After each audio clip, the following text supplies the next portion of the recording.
Sitting in the basement apartment I rented with you.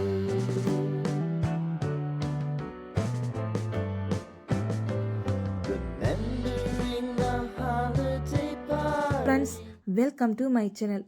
வீடியோக்குள்ளே போகிறதுக்கு முன்னாடி லைக் பண்ணிக்கோங்க, சப்ஸ்கிரைப் பண்ணுங்கள். வாங்க வீடியோக்குள்ளே போகலாம். இன்றைக்கி நம்ம என்ன செய்ய போகிறோம்னு பார்த்தீங்கன்னா, ரொம்ப ஈஸியான ரொம்ப சுவையான முட்டை குழம்பு எப்படி செய்யலாம்னு சொல்லி பார்க்கலாம் வாங்க. அதுக்காக பார்த்தீங்கன்னா 4 தக்காளிலேருந்து 5 தக்காளி எடுத்துக்கோங்க. எல்லாம் கழுவி கட் பண்ணி எடுத்து ஒரு பிளேட்டில் வச்சுக்கோங்க. இது கூடவே பார்த்தீங்கன்னா 2 பெரிய சைஸ் வெங்காயம் எடுத்துருக்கேன். 2 வெங்காயத்தை கட் பண்ணி எடுத்து வச்சுக்கோங்க.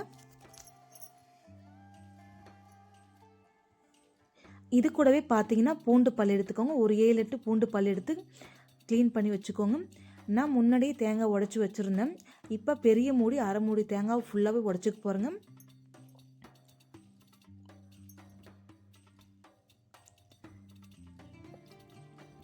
அவ்வளோதான், தேங்காய் உடச்சி கட் பண்ணி எடுத்து வச்சாச்சு. இப்போ பார்த்தீங்கன்னா கேஸ் ஸ்டவ்வில் ஒரு கடாய் எடுத்து வச்சுக்கோங்க. இது கூட பார்த்தீங்கன்னா வெங்காயம் கட் பண்ணி வச்சுருக்க வெங்காயம் போட்டுக்கோங்க. ஏன்னா நம்ம பச்சை வாசனை போகிற வரைக்கும் மசாலாக்காக ரெடி பண்ணணும், அதனால தாங்க.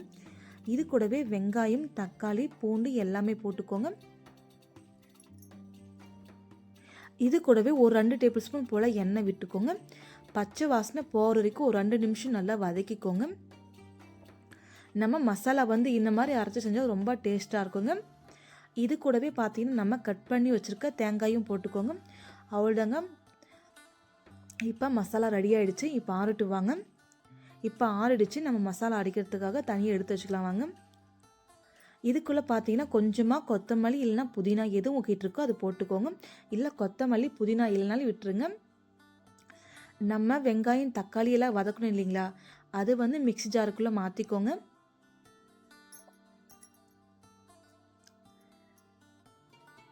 நம்ம வெங்காயம் தக்காளி ஆற வச்சு அரைச்சி எடுத்துக்கோங்க. இல்லை அப்படியே உடனே மிக்ஸ் பண்ணிவிட்டு நம்ம மிக்சியில் போட்டோம்னா எல்லா இடத்துலையுமே தெரிச்சிடும். இப்போ நம்ம அரைச்சி எடுத்துடலாம் வாங்க. அரைச்சாச்சுங்க. நான் முன்னாடியே முட்டையை வேக வச்சு எடுத்து வச்சுருக்கேன். இப்போ பார்த்தீங்கன்னா முட்டையை உடச்சி எடுத்துக்கலாம். நான் 5 முட்டை உடச்சிருக்கேங்க. 5 முட்டை எடுத்துருக்கேன். இப்போ எல்லா முட்டையும் உடச்சிட்ருக்கேன்.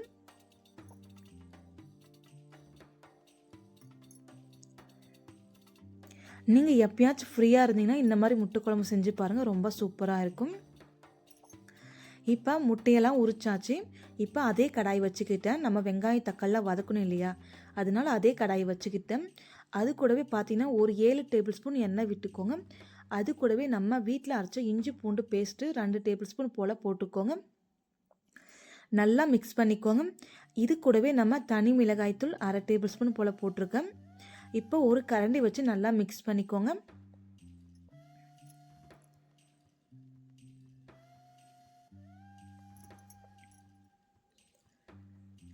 இது கூடவே நம்ம உரிச்சுட்ருக்கு இல்லையா முட்டை, அது 4 மூலைக்கு 4 பக்கமாக லைட்டாக கீரல் மாதிரி போட்டு இப்போ இது கூடவே போட்டு நல்லா வதக்கிக்கோங்க. நல்லா மிக்ஸ் பண்ணி விட்டுக்கோங்க.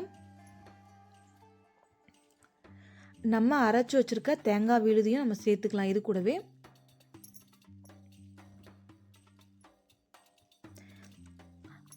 தேங்காய் ஃபுல்லாகவே சேர்த்தாச்சு. இப்போ மிக்ஸ் பண்ணி மசாலா போட்ட உடனே தண்ணி ஊற்றாமல் ஒரு 2 நிமிஷம் போல் மசாலாவோட அப்படியே கொஞ்சம் பச்சை வாசனை போகிற வரைக்கும் கொஞ்சம் கொதிக்க விடுங்க முட்டையை.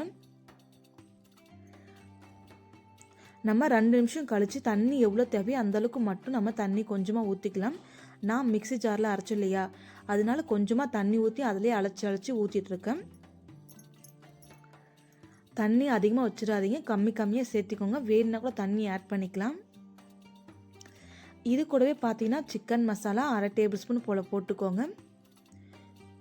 இது கூடவே கரம் மசாலா 1/4 டேபிள் ஸ்பூன் போட்டுக்கோங்க. இது கூடவே சீரகப்பொடியும் 1/4 டேபிள் ஸ்பூன் போட்டுக்கோங்க. இது கூடவே கொஞ்சமாக மஞ்சள் தூளும் ஆட் பண்ணிக்கோங்க. இது கூடவே உப்பு கல் ஆட் பண்ணிக்கோங்க. இப்போ ஒரு கரண்டி வச்சு மிக்ஸ் பண்ணிக்கோங்க. உப்பு மட்டும் கொஞ்சம் கம்மியாக பார்த்துக்கோங்க.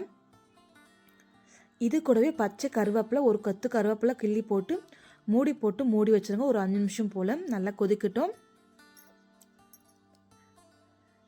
இப்போ நல்லா கொதிச்சுட்டு இருக்கு.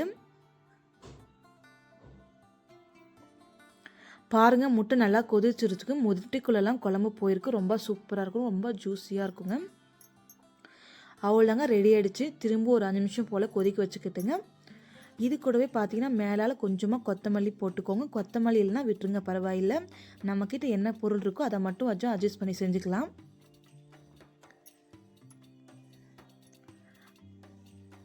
நீங்கள் ஃப்ரீயாக இருந்தீங்கன்னா இந்த மாதிரி முட்டை குழம்பு செஞ்சு பாருங்கள். எனக்கு எப்படி இருக்குன்னு சொல்லி கமெண்ட் பண்ணுங்கள் ஃப்ரெண்ட்ஸ்.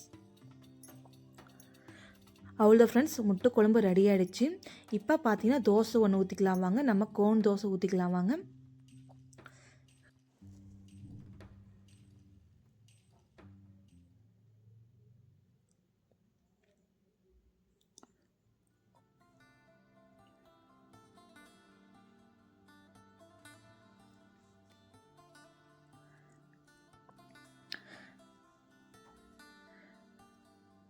இப்போ தோசை மாதிரி நல்லா மெலிசாக ஊற்றியாச்சு.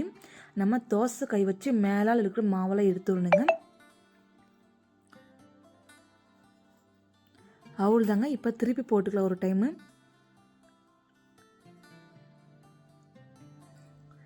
திருப்பி போட்டாச்சு, திரும்ப திருப்பியாச்சு. இப்போ கட் பண்ணிவிட்டு நம்ம ரோல் பண்ணிக்கலாம்.